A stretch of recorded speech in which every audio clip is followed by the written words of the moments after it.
Hello, everybody. Thank you for being here. I really appreciate it. I hope you're getting a lot of really good value from these free weekly webinars. So let me know what topics you want me to cover, and we'll certainly try to get it on.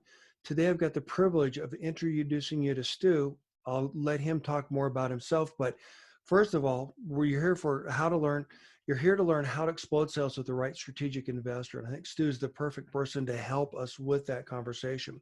And Stu, would you like to please tell us a little bit about yourself and your journey to where you're at?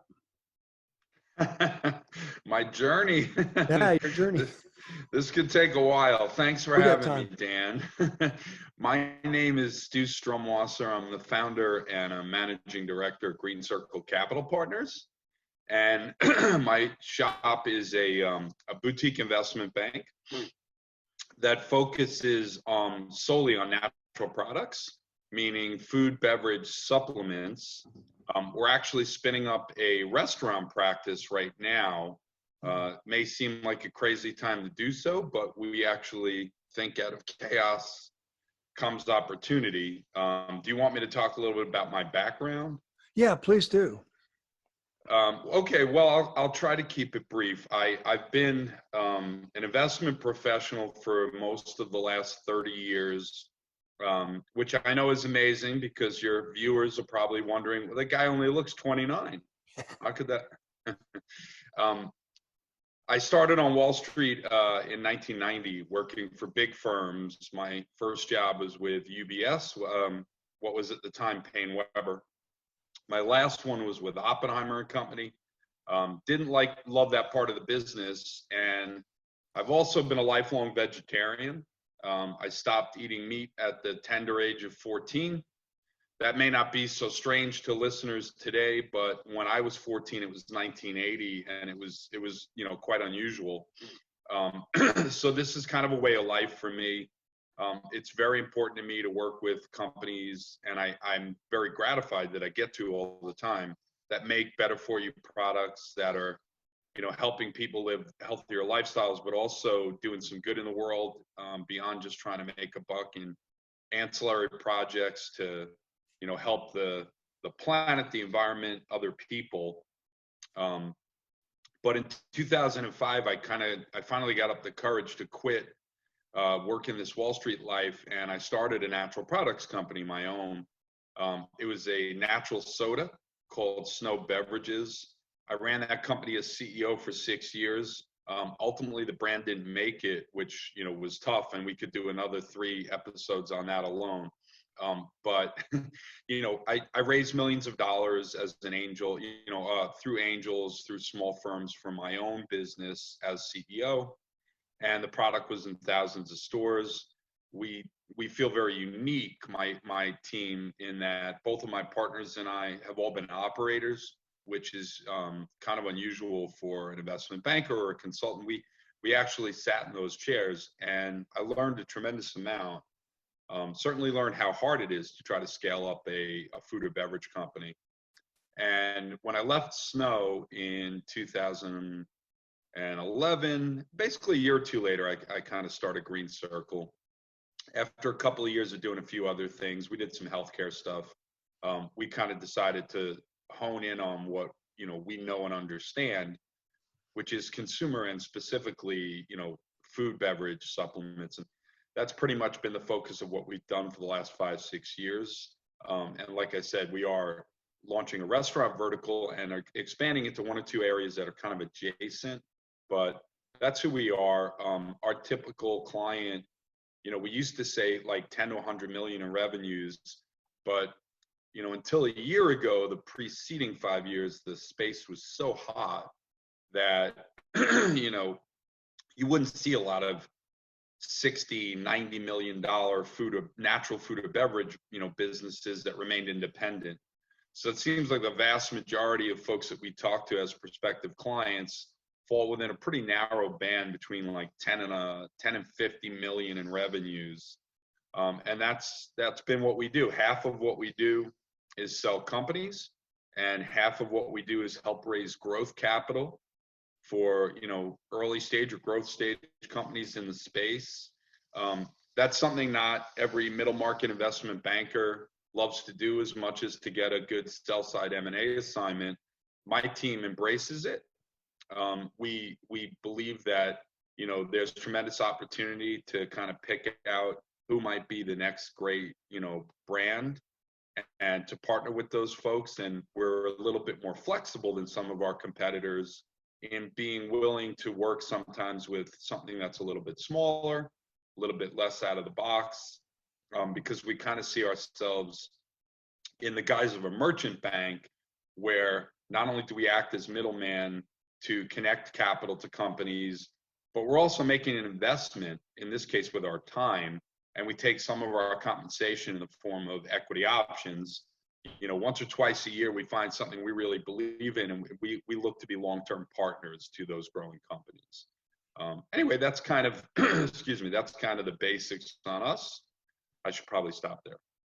Actually, no, that was great. I really appreciate it. And the reason I wanted you to share that, and the reason this matters so much, is that you're not just a credit, you're just not an ATM machine. You're not just a bank where someone goes in, you're cold and, you know, steal, et cetera. But more importantly, you've got that relationship with the industry, that understanding of the industry. And the reason this matters from my perspective, Stu, is that the brands that are looking for investors, you've got a choice, as we were talking about before, where you can just go to someone who is quote unquote the money, as you said, or you can go to someone who understands the space.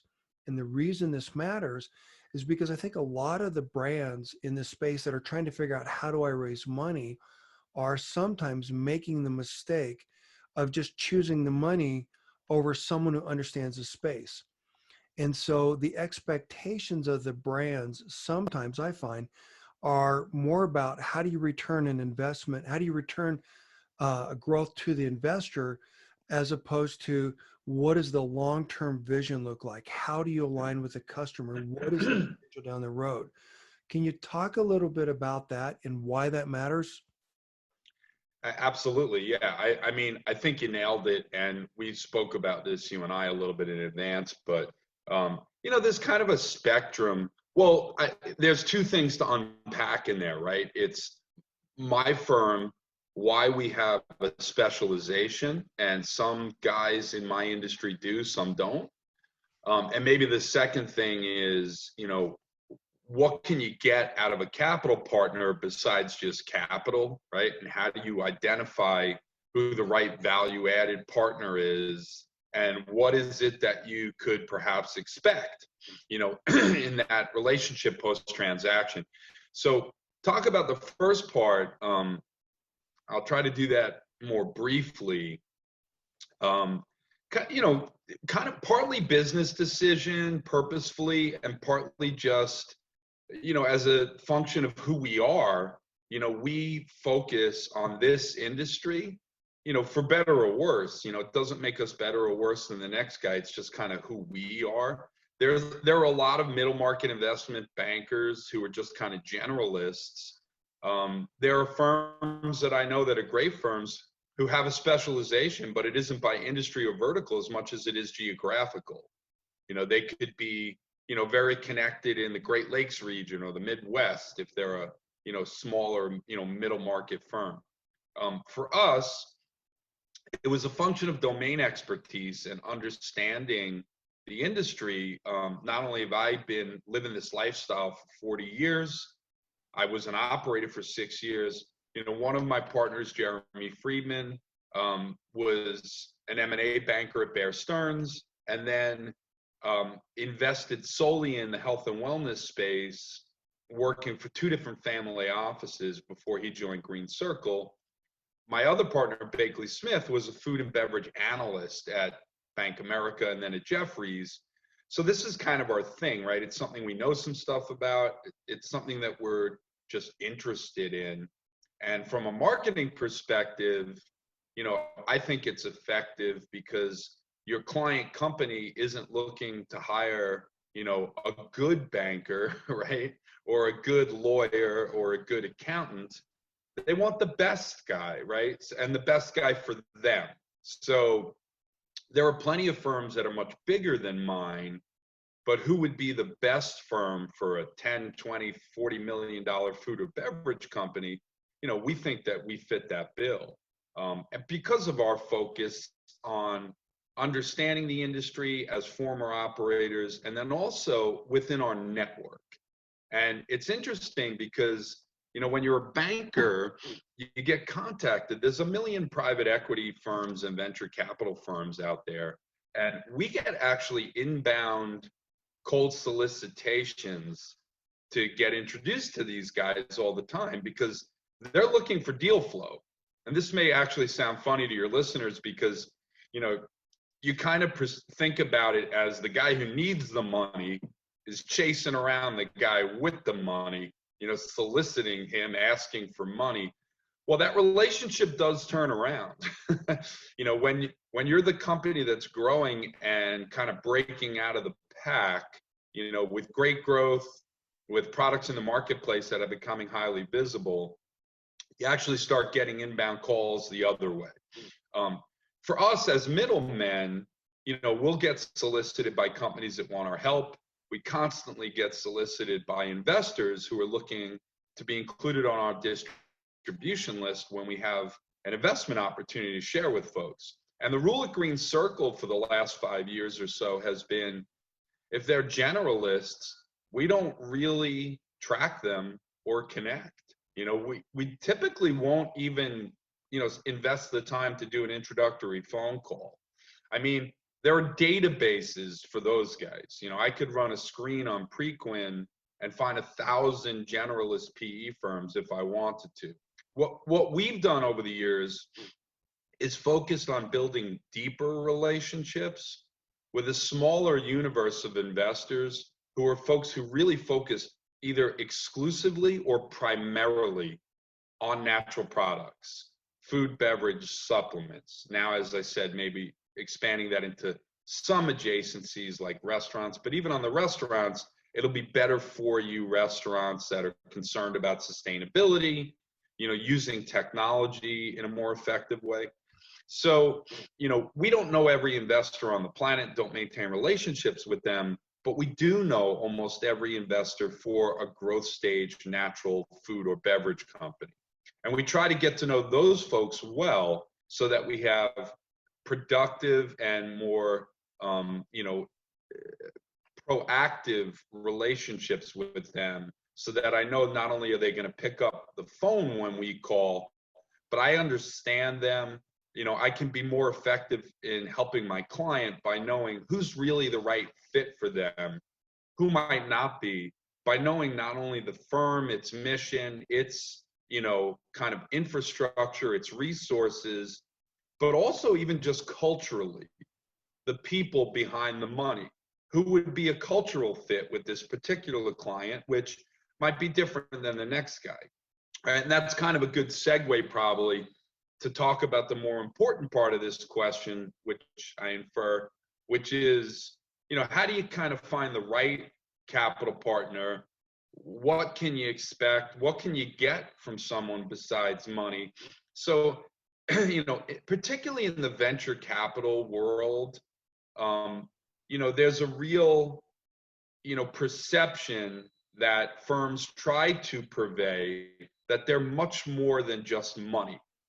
That for the best deals, you should choose them and not one of their competitors because they're going to do a lot more for you than just give you money.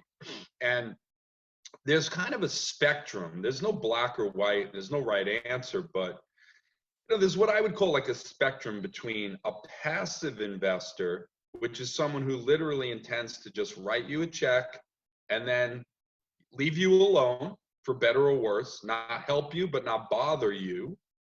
And hopefully in 4 years, get a phone call that they made a bunch of money. All the way to extremely active investors who would insist going in on having board representation or participation, on having certain consent rights over what key decisions the company can make, and on playing a very active role, if not in the day-to-day management, certainly in the strategic oversight of the company at the board level and also just on an ongoing basis and communication with the CEO and the leadership team. And then there's everything in between. Now, depending on the guy or the gal, on the founder, the CEO, the owner, what do you want in an investor can really vary, right? So many of the folks in our space, for a long time that were running the most exciting companies were first-time founders. People who were young, might be in their 30s, early 40s, maybe even in their 20s. It might be the first, company they started. We've seen tremendous founders who are running a business that is their first job out of college, you know? And so what would that guy or that gal need? It could be a great deal. Is that person humble or, cooperative enough to invite that sort of support from an investor? So you kind of have to check those boxes, right? Is it someone who needs certain help? And if so, what is it? Is it someone who's going to invite that sort of help and a participative, sort of approach to managing the business? Or do they really want investors who just leave them alone? Well, we can find you a variety of different options depending on who that person, the founder, is, and what would make sense for them and what they think, would make sense for them. Now, I'd say most of your early stage CEOs, they do much more than not. They want active investors, and in some industries, there's like this perception that VCs can be like bad. They are going to try to tell you what to do. When the first sign of a problem, they're going to try to throw you out and steal your company. I can't really speak for other industries, but I'll tell you, it's been my amazing pleasure over the last 5 years, after 15 years at big firms on Wall Street, where I found that to be true quite often, and found a real arrogance among a lot of my colleague professionals. In the natural products world, it's the opposite. Most of the billionaires, billion-dollar funds, or the representatives who manage the money for them, I think the vast majority of them are great folks. And I have the pleasure of talking to the biggest investors in this industry all the time, who actually really care and have the same shared values that I do, that many of my clients do. Like, these are folks who really care about impact investing, not just making money, about the product being healthy, about what the company might be doing to help, save the environment, et cetera. So anyway, like I said, there's a big spectrum, but it kind of also depends on what the company needs, right? So is the founder, the CEO, the management team, are they folks who want active investors, or do they want to just be left alone? And if they do invite that sort of help, what is it that they do or don't need? Well, it varies greatly from company to company. I think the biggest determining factor is probably the background and experience of the CEO. And so in a lot of companies, the guy who launches the company is kind of a sales and marketing type who might need help in certain areas. But, again, they come in all stripes, right? So you might have the young mom or dad who just wanted to make a healthier product for their children, or you might have a real professional who was a financial professional who had an idea for a product. So based on what their strengths are, you can go find some help in capital partners who kind of specialize in certain things, just as much as you could in hiring vendors. There could be someone who doesn't know as much about trade, spend and execution, and they might hire you, but you could have a guy who this is his third rodeo, and he ran, sales or marketing at other companies before he launched this one. Well, that's not what he needs. Maybe there's some other stuff he needs.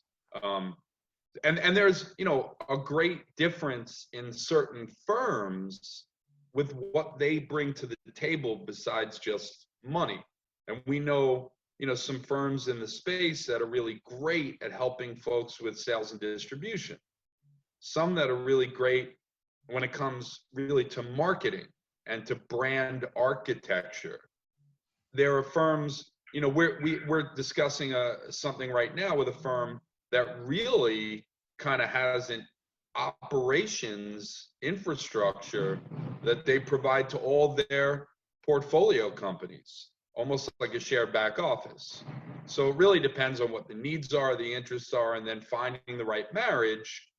And, we're not the only guys who do that. We have a few competitors that also know the space and know these people and their strengths and their resources really well too. But having a good advisor, that in the role that we play can be really helpful in making the right marriage. That was a really long catharsis. Let me stop and ask what your questions No, are. I think that's great. I mean, this is why I wanted to have you on the podcast. And to go back, I mean, there's a lot to unpack here, so thanks. But to go back to what you were saying, from my background, working for big companies, et cetera, yeah, VCs did have a bad reputation. And the reason for that is because it was all about the money. That was it, period. How do I get my money back? And not thinking about how that brand really interacts with the street, interacts with customers. I give an example. I used to work for Kimberly Clark, and the CEO came out and said that, hey, my greatest accomplishment was I never laid anyone off. We were so focused. We were very similar to a natural brand in that it was all for one, one for all. Well, the person that they put in place was all about the money. And he just started getting rid of people regardless. It doesn't matter. But you know what? The valuation, we look at our Wall Street. We were the number one brand in every single category that we competed in prior to that. They are not the number one brand, including in a lot of the categories that they created. My point being is that when you're saying that when you align with the brands that you're working with, that's so very important. And this is why I want to have this conversation. Thank you. Because it's those, it's people like you, investors like you that understand the bigger picture, that understand in the example that we're talking about how, you can't expect a small brand to have a 99% ACV within day one, day two, whatever. But how do you get there? And then more importantly, we'll talk about this more in a minute, not only the velocity of the brand, but the contribution they give back to the retailer. So part of the question I'm trying to change in this industry, Stu, is instead of the traditional strategy where we focus on squeezing as much margin out of a single item, right? So let me back up a little bit. Retailers cannot possibly be an expert in everything they sell. So they need brands to help them understand who their core customer is, et cetera. And so if I can help a brand, help a retailer understand and appreciate the value that they bring to the shelf, not only from that little sliver of space that they sell, that in real estate in terms of their shelf, but more importantly, how does that brand interact with other categories, other brands, other products within the store? And in our space, what's cool about that is that we have an opportunity to drive more traffic, more market basket sales, et cetera, to the store than other brands. So I really appreciate the fact that you've gone through so much of this. So let me ask you some questions. So when you're talking about how you're the valuation, one of the things that in the article that you sent me, et cetera, that I was looking at, you're talking about evaluation. You're talking about how there was a sea change in this industry. So what did it look like before and what does it look like now? And where I'm going with going here, Stu, the reason I'm going down this path, Stu, is that if I'm a brand and I want to find an investor, why do I choose you versus someone else? Well, okay. So again, a couple of things to sort of unpack there. Let me get to the last part last, and I'll Okay. take on the first part first. What's the sea change? There's been a real evolution in the investment community's approach to this space. And in some ways, it's kind of come full circle, although I hope only in part. When I started Snow in 2005, the vast majority of institutional investors, the VC community, 90% of them wouldn't even pick up the phone if the deal was consumer. And there's a reason, right? These are CPG businesses are tough, with a lot of moving parts, a lot of execution challenges where things can go wrong, and with margins that are usually thinner than some other industries that have typically been most attractive to venture investment. In '05, I mean, even if you could find a guy who was open to consumer, you say food and bev, you made it harder. And if you said beverage, you got a dial tone. I mean, it was really tough. That changed, right? And what happened was there's been a revolution, as anyone who would be in your audience knows, in the consumer's approach to health and nutrition, right? In America, the Western world, and kind of everywhere, there's been a revolution in the way that we view food. And what was accepted for so long, you put sodium benzoate, potassium sorbate in my food, so that's fine. If, it's on the shelf in the store, then it can't be bad for me. Well, there's been this real, as you said, like sea change in consumers' awareness and approach to that. And so this natural and organic revolution led to, real loss in market share by all big CPG companies that make food and beverage products, all these legacy products. I mean, the last few years, 90 of the top 100 food and beverage companies have lost market share. So, and they're losing it to small and mid-sized natural and organic alternatives to these legacy products and brands. Well, and in some cases, there were strategic acquisitions where they said, instead of fight them, join them. And so we had these, like headline making acquisitions of, 15 years ago, vitamin water, at 10 times sales, a company who had maybe never made a profit was sold for this unbelievable valuation at Coca-Cola. And it was a very positive, event at the time for Coke's stock, because soda was just beginning to start to decline and finally being acknowledged as unhealthy, right? So here was a way for Coke to start modernizing and diversifying their portfolio. Since then, we all know some of these marquee deals. Crave reinvented jerky with an artisanal option, and Sir Kensington's, kind of disrupted ketchup. And we had some of these deals where people made tremendous amounts of money, at valuations that were really newsworthy. Well, that brought, that got the attention of the investment community and brought a tremendous amount of venture investment to this world, food and bev, or, growth stage food and bev, that we really hadn't seen before. In fact, you and I spoke about this. I forgot where I read this, but there was a statistic a few years ago. I noticed in 1 year, the number of venture stage, deals that were done by different firms, the number of firms in venture stage deals in food and bev went from 50 to 250 in 1 year. So think about that, 5 times the number of, professional investors that would have invested in food and bev, suddenly were investing there. Did they understand the space? Did they understand the challenges and nuances? Well, some did, I'm sure, and plenty probably, underestimated how different this business might be from others. But that liquidity, like anything else, right? If you're selling a house or a car, the more people who want it, the more money chasing it, the higher the price goes. And so multiples on early stage food and beverage companies over the last few years driven to valuations that folks like me thought were crazy, right? And when I say folks like me, I don't mean guys who, like are smarter or know, because we don't. But I've been around long enough to have seen ups and downs, right, in markets which always cycle, whether it be interest rates or the stock market. Markets cycle. That's kind of just the way it goes.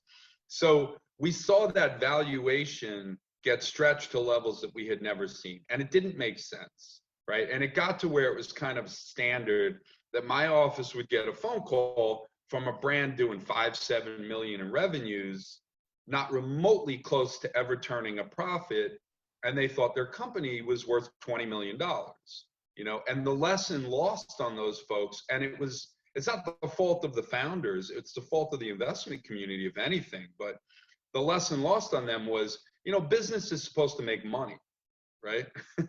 At some point along the way, profit is the key word.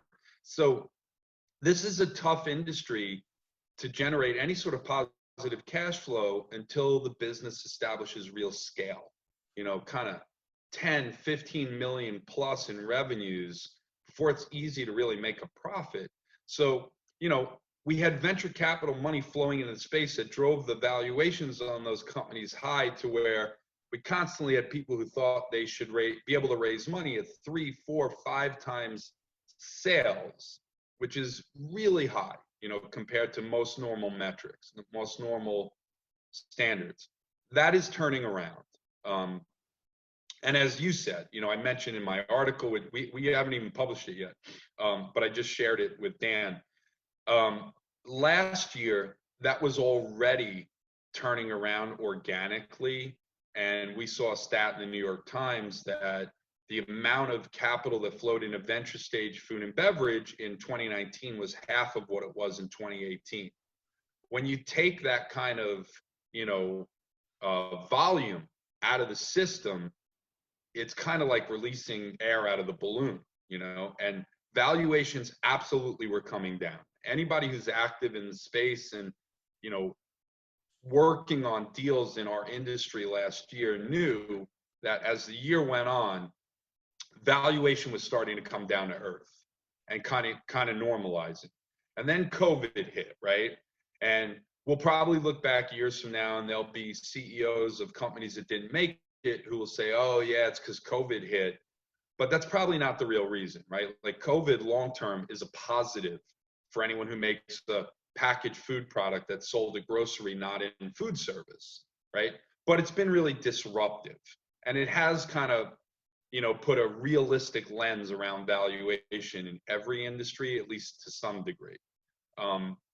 And so what COVID's done is not caused a reduction in valuation, but maybe accelerated. You know, what was already kind of underway, it just, you know, made it happen in a month or two when it might have taken another year or two. And where we are now is probably towards a more normalized world in terms of valuation. You know, you can still raise money. There are definitely still folks in the industry who are looking to do deals. We launched a new process for a, you know, $10 million natural food company, natural snack food company, in the middle, toward the end of March, like right when the news was worst and scariest. And we debated it internally and with our client quite a bit, whether this made sense or not. For a variety of reasons, you know, he decided to go to market. And we found that there were definitely some, you know, firms that were saying, hey, we're, you know, just managing our portfolio right now. We got our hands full. There were plenty of folks who said, hey, we're open for business, you know, send it over. We want to see it. And I'll tell you, over the last few months, that has changed substantially back towards normal, where, you know, people now are starting to figure out the new normal, how they're going to do business, how they're going to navigate this going forward, seeing that the world hasn't ended, knowing that they're in a consumer non-durable, you know, like food, where that's never going to go away, and that there's still plenty of long-term opportunity, and there's definitely interest in deals. It's going to be at more normal valuations, but that actually could, in the end up being good for everyone anyway. And I'll wrap up this long speech, I've been making several today, by saying this: it's really important to founders and to early stage companies to understand. I learned this lesson when I was an entrepreneur, and I've repeated it 1,000 times to other folks, but nobody goes out of business because of dilution, you know. And it's interesting because, you know, CEOs also run the gamut, you know, between like super concerned about valuation and knowing that it's not necessarily something to obsess over and everything in between. But we do a little matrix for our clients and prospective clients, showing them sometimes the difference in dilution to their personal stake in the company on the lowest valuation they think might be fair and their dream valuation. And it's stunning sometimes when they see on paper how little of a difference it really makes. And I can walk you through those numbers, but my point is, the vast majority of startups that fail when they run out of capital, right? So if that's the case, I have two pieces of advice. Stop talking so much about marketing programs you can't even afford, and focus on raising money and knowing what your strategy is for the next capital raise and laying the groundwork for how to make that, successful. And secondly, worry a little less about valuation. Make sure you get the money in the bank. Because if you are running an early stage consumer brand and it ultimately is successful, the valuation at which you did your Series A round, it means almost nothing, right? You're either going to fail, in which case it never mattered, or you're going to succeed, in which case those founders generally make tremendous returns. And a little bit this way or that way isn't the thing to focus on, when the risk in turning down an offer that you think is a little less than it should be is, again, having a liquidity crisis. It's much more important to get the capital. And also, I guess I'll add one thing. And also, and I think this is your theme, Dan, and to get the capital from people that can help you. Mm-hmm. Absolutely. So let me see if I get this straight. You're saying that just because my mom loves it doesn't mean it's valued at some astronomical figure. I get that all the time. Thank you for unpacking that. I really appreciate it. One of the things that you mentioned, you're going back to how big companies are losing share. This is one of the areas that I like to focus on. We were talking about this before, Stu.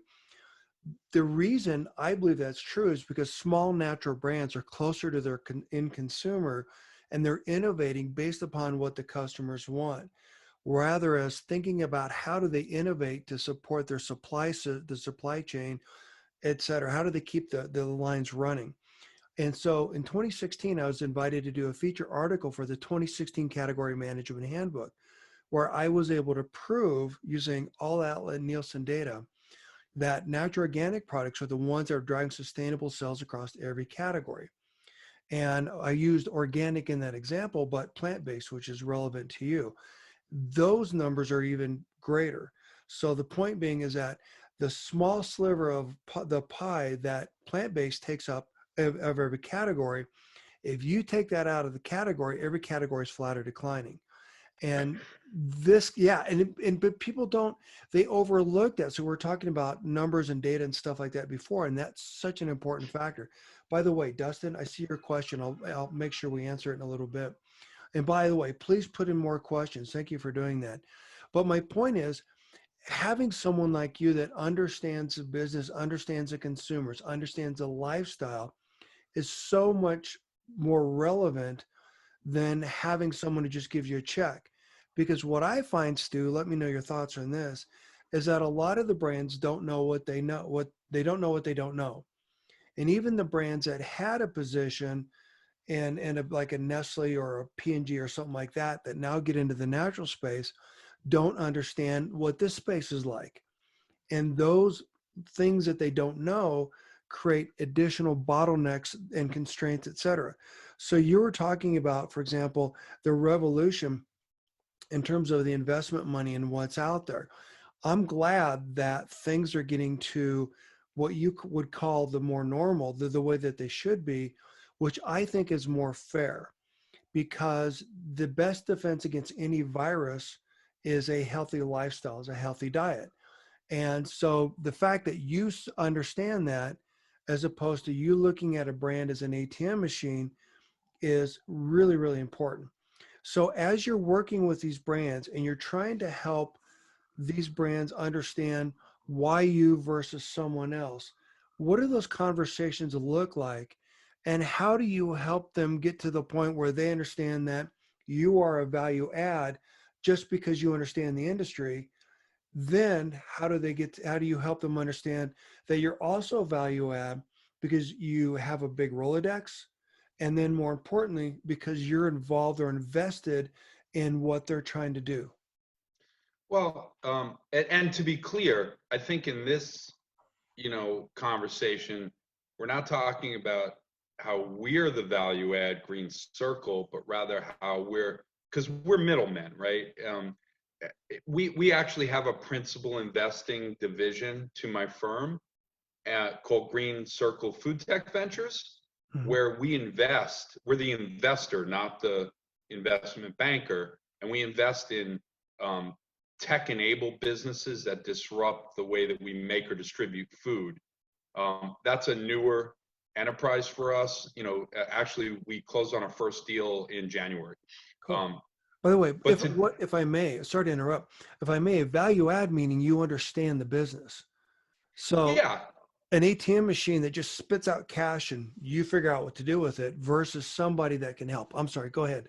no, got it. But I also just wanted to make the distinction between, I think the value add that we're talking about that a brand is going to get is from their investor, not just from their banker who plays middleman to connect them with the investor. And I was just simply saying that we actually are investors in some cases. We're a merchant bank where sometimes we are the principal investor, sometimes we're the middleman, the investment banker. Today we're talking about the part of our business where we're the middleman, right? With a CPG brand, we don't make investments in those companies, but we broker them as middleman. So the value add that they're going to get from us is, and I'll make this really quick, yeah, it's knowing the industry, understanding their business, having been operators, being able to capture the essence of what's great about their business or why the challenges will be overcome, and be able to spin that in a way that's honest but is most attractive, to the investment community. And then again, by having focused on that investment community, in my case for 15 years, knowing who they are, what pushes their buttons, what their advantages, their resources, their drawbacks might be, and being able to thoughtfully advise our clients on how to navigate the process, how to extract the best price and terms, how to find the best partners. Now, the value add from their long-term capital partner, because once that transaction's done, in our case, we stick around and help our clients post-transaction for a variety of reasons, often because we become shareholders. But your real partner is the guy who gave you 5 or 10 million bucks. What is it you're going to get there? Well, one thing, when we look at the loss of share by big CPG to these natural and organic alternatives and upstarts, one thing that's changed a lot during this time that we're talking about is that, again, going back to like when I started Snow in 05, it's not like I was the only natural soda, but I got to tell you, there was only a handful and we were all friendly competitors. Like I could name who they were, right? So what's interesting is when you're competing for crumbs, right? Like soda has over the last 10 years lost every year like around 1.5%, of that market share to healthier and natural alternatives. It's a market so big, it was like 70 billion when I started. Now it's probably like a little less than 60 billion, but still 1% is $600 million. 600 million in sales is being thrown up for grabs every year from what's lost by soda. If there were only 2 or 3 upstarts competing for that market share, could you imagine, how unbelievably lucrative that would be? But there's 100. Actually, in fact, in beverages, there's about one new beverage company created every day in America. A non-alc beverage trademark is registered about once a day.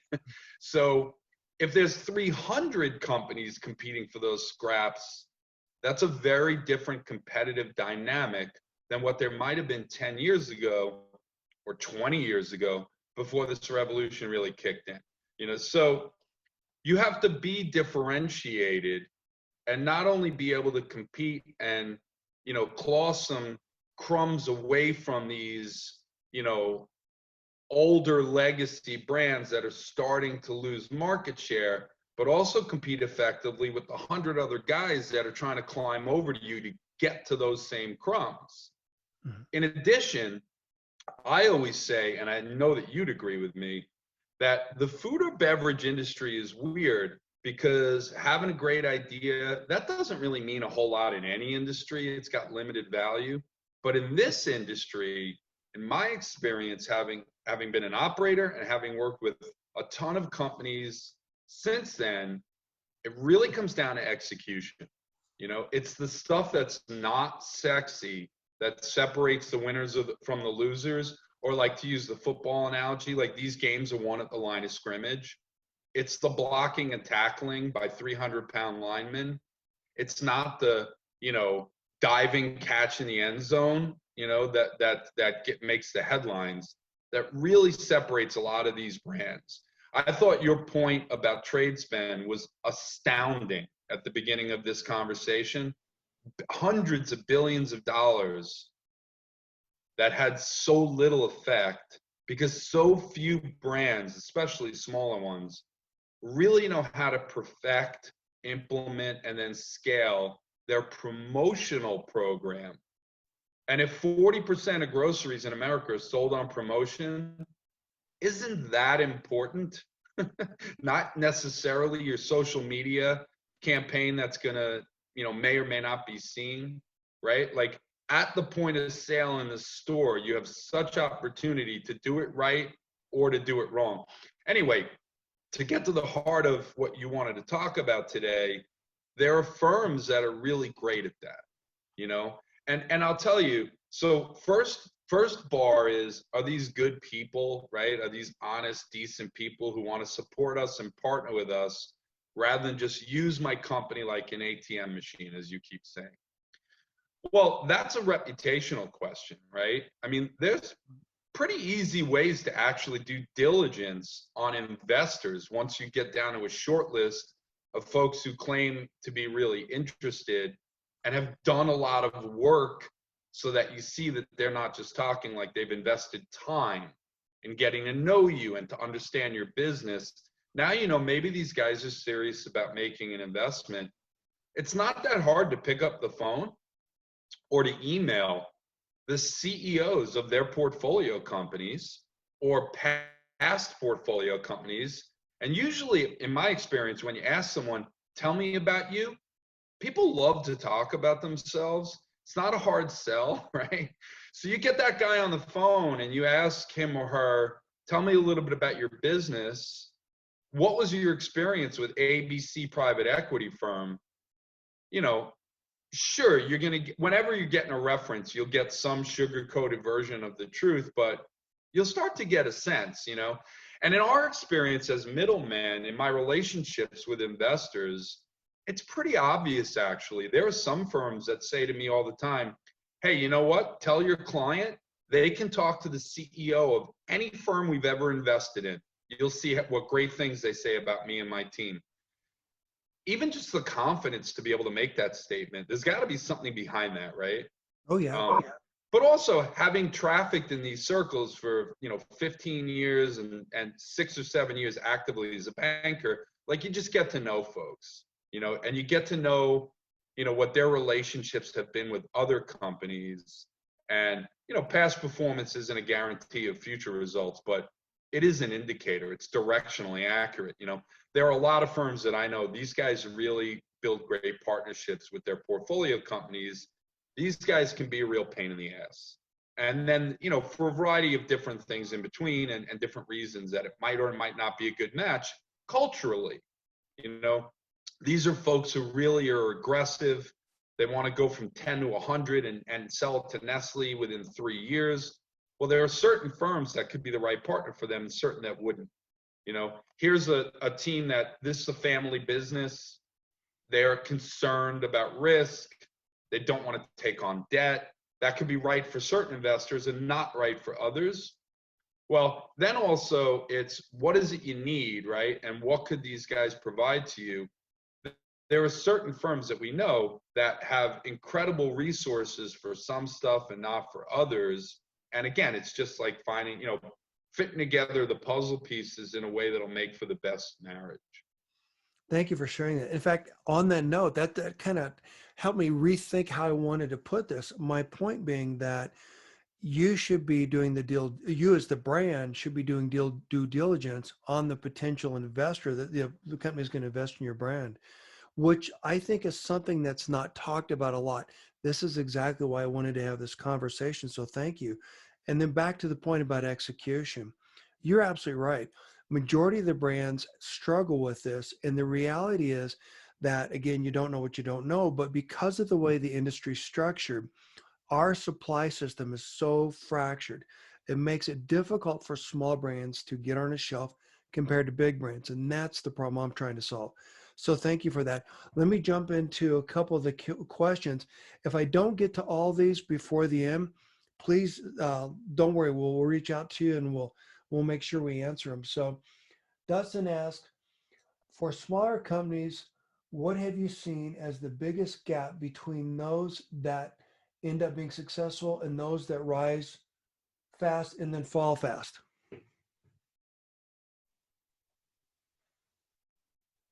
Stu? Yeah, I'm thinking. Okay. The silence you heard was thinking. I don't know that there's, thanks for your question, Justin. I don't know that there's a standard answer. I mean, there's a line from Anna Karenina, the first line of the book, like happy families are happy for the same reasons. Unhappy families are unhappy for so many different reasons. It might be the same case here. There's a lot of reasons that companies fail. I guess because he specifically mentioned rising fast and falling fast, let me key on that aspect of the question and say, and also because we're here talking about finance today or how to capitalize your business, there's been a real focus as there was this liquidity available. Anything that was natural and had a good growth rate or a good velocity was able to get funding. Didn't really matter that you were profitable. I mean, I've heard people that I really respect who were really experienced, really smart folks advise companies to completely ignore the bottom line, which was always to me kind of odd, being an investment professional for so long and having worked in other industries too. It always seemed like there was some disconnect there between, reality and perception. Almost like, the music was bound to stop at some point. So maybe that's one element, that's worth talking about. There are smaller food and beverage companies that are profitable. We just had a client this year, some great guys that are friends of mine, that from the day they bought this natural food business when it was like $1 million in revenues, for 20 years in a row, they grew it very methodically and conservatively, never raised capital before, and every single year it grew for 20 years, and every single year it was profitable. Now, they didn't get rich, and they didn't have an exit like Crave, but there was never a juncture where no matter what was going on in the business, in the industry, in the economy, that they had to worry about whether they were going to go out of business that year, right? And now that company, is, let's say, a $10 million business today with substantially positive, cash flow at the EBITDA level, which is kind of unusual for a brand of that size. So I think what I'm getting at is today in particular, I think there's a real need to focus on bottom line, not just on top line growth. And that's not what CEOs of growth stage brands were encouraged to do for years by the investment community, because these deals were done on multiples to revenues, and companies were financed no matter how much they were burning. You know, we've seen so many 5, 10, $15 million natural food or beverage brands that are losing $2, $3 million a year, and investors didn't care and were happy to write another check. Those days are over.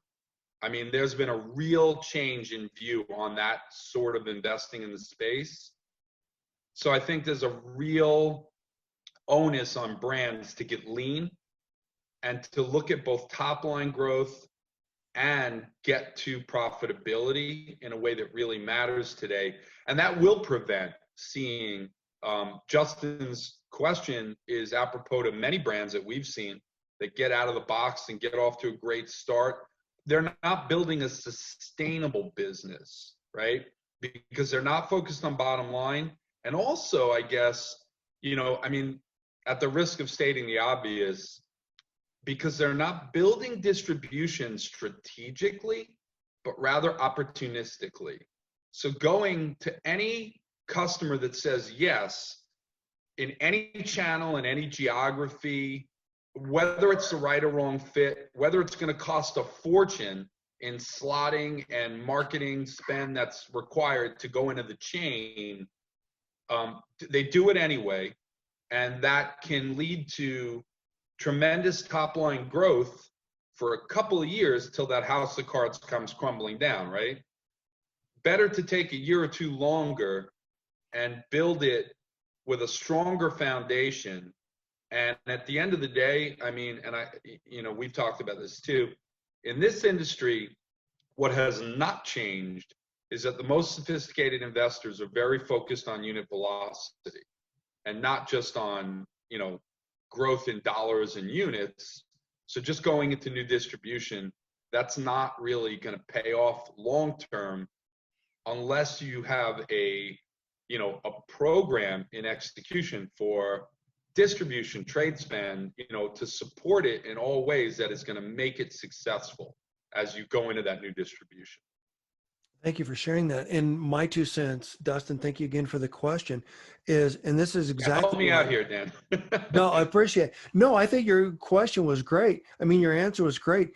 And Stu, this is one of the reasons why our mutual friend, Michael J. O'Donnell, who's on the call, we did a course or put together a course about business strategy. And the point behind that, exactly what you said, that from my perspective, I believe that your business strategy needs to be so robust and so well thought out that someone else can come in and run your company for you in your on your behalf in your absence. The point being is that few companies have the discipline to do that.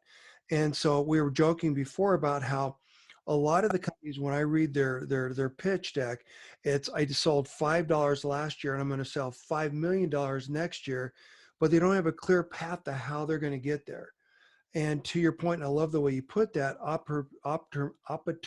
that word, opportunistic distribution versus strategic, you know, that solves a lot of those problems. And it goes back to what we've been talking about all along in terms of how do you choose the right investor, et cetera. Stu, I know we're at the top of the hour. Do you have more time? I actually have to go, but why don't Okay. I have a call I have to get to, but why don't we take one last question because I don't want to Okay. leave on a And down by the note. way, everyone, thank you. So what I'm going to do is I'm going to take these questions. I will share them with Stu, and then we will get back to you. So I appreciate Glad that. to. So anyhow, so Pete, thank you for your question. Pete says, hi, thanks for the amazing event. What are strategic buyers looking for as top line driven multiples return to realistic values? Good question. Well, this could be the question. Yeah, it is. There's been, you know, a real, you know, concern and change in strategy at some of the bigger strategic buyers in this industry, because a lot of the acquisitions that we've talked about, ooh, I don't mean to pick on Crave, amazing brand launched by two really good guys, really smart guys. But John Sebastiani just bought the brand back for pennies on the dollar because it just didn't work, you know, inside of a much bigger company. That's not a unique story, you know, and it's actually interesting. I would separate food, from beverage. It's always been my opinion as you know, I'm kind of like a little bit of a beverage guy. I mean, not the expert because we didn't really succeed, but I was in AAA, you know, in the beverage industry for a while. So I know a little bit more about that kind of ecosystem. The beverage industry really, the not, by the way, only non-alc is what I'm talking about. There really isn't robust innovation in big non-alc beverage companies. If you think about it, what's the last major innovation that came out of Coke and Pepsi? No offense to you guys, love you both. Maybe it's Diet Coke. You know, when did that happen? In the 80s? I mean, that's a long time, right? Coke Black was an innovation. It failed badly. You know, Invega was an innovation. Coke and Nestle working together, a drink that has it takes more calories to drink it than were in the drink, so it's a weight loss product. They got sued by like a bunch of attorneys general. That didn't work.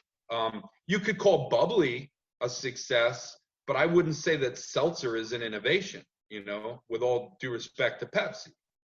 So those guys have embraced in a big way the idea of incubating small brands. Coke's been, you know, they've changed strategy there, but you know, as they've had a robust program at VEB.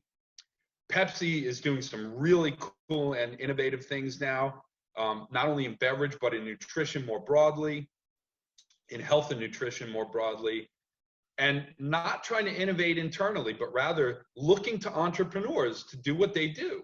You know, to like come up with the great ideas and work 24 hours a day, and when it bubbles up, you know, out of the muck, they could step in and partner with them, buy them, etc. In food, it's different. And this has actually been a concern of mine for our ecosystem of early stage natural and organic brands. Don't count them out. You know, like big food has a rich history of R&D and innovation. So different from the beverage industry, most of your major food companies, you know, they have very robust innovation programs, R&D teams, multiple teams. And they're constantly inventing and innovating new product lines, new SKUs for existing brands. Do they need us? Do they have to pay 7 times sales? Couldn't they make a version of pasta that takes out the flour and puts in beans? Well, they did. The biggest pasta brand in the world is now competing with Banza and Explore Cuisine, a client of ours, because Barilla created a better for you pasta. I don't think it's as great as the guys that are my friends. But, you know, it wasn't that impossible for them to do that. You know, you see noodles made out of vegetables. Well, why can't Bird's Eye take a potato peeler and make some noodles out of zucchini the same way that Cece's did? No offense to those guys, great brand, but you know, they did, right? And so there's, you know, a really complex dynamic in what strategics are looking for. I think that because they're capable in the food industry of innovating, and because there's been some marquee deals that have failed to create value, there's a real kind of reevaluation taking place at several of the larger food companies right now. I think you're going to see less deals done at less lofty multiples, particularly to revenues.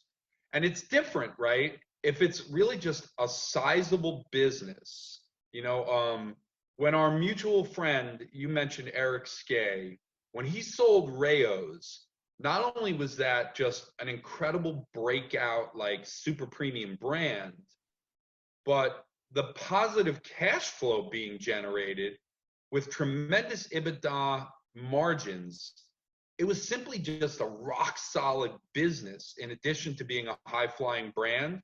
Well, there's always a market for that, right? Because these guys are always looking to simply build cash flow, you know? So again, it kind of leads us, I guess, to maybe the same point I've made a couple of times in this conversation. This may be a time to really kind of focus more on execution and bottom line than solely look at top line growth, which had kind of been the norm in this industry for the last few years. Good point. Thank you for sharing that. I know you got to go. I just copied all the rest of the questions. Thank you everyone for submitting those. I really appreciate that. Thank you everyone for being here. Stu, I really want to thank you for making time for us and sharing your insights and your wisdom. I'll be certain. I actually put it in the show notes. I mean, in the chat, how to get a hold of Stu. Do me a favor, everyone. Make sure you show up to the next week's free webinar. But anyhow, thank you again. I'll be making this available to everyone, and I'll let you know when that comes out. But anyhow, thank you so much. I appreciate it. Thanks, Yeah, guys. Dan, thanks a million for having me. It was fun. Thanks for everybody listening. Have a great weekend. Thanks. So expect me to reach out to you pretty quick with the rest of the questions, everybody, and I'll send them to Stu so he can answer them. So anyhow, thanks. Bye. Bye.